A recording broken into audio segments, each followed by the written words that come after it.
दो ऐसे शख्स की बात करूंगा जिनके बिना मैं हूं अधूरा, और खुद के सपने तोड़ के जिन्हें मेरा हर सपना करा है पूरा। मेरी हर ख्वाहिश पूरी करने खातर वे दिन रात जाग गए हैं, अंधेरे में भी जो चांदना कर दे उस चांद वर्गे लाग गए हैं। दुख तो बहुत है पर मेरे आगे कदे नहीं दिखांदे, आपस में सारे दुख बांट ले हैं, कदी मेरती नहीं बतांदे।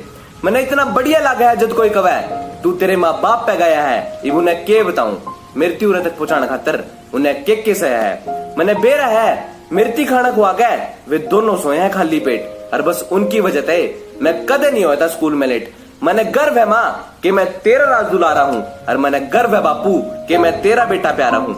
मैंने भी एक डर रवा है, हर दम रवा है उनकी फिक्र, मेरी उम्र भी उनका लग जाए, बस मेरे माँ बाप रवा है अमर।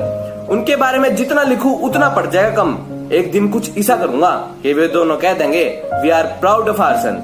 Thank you.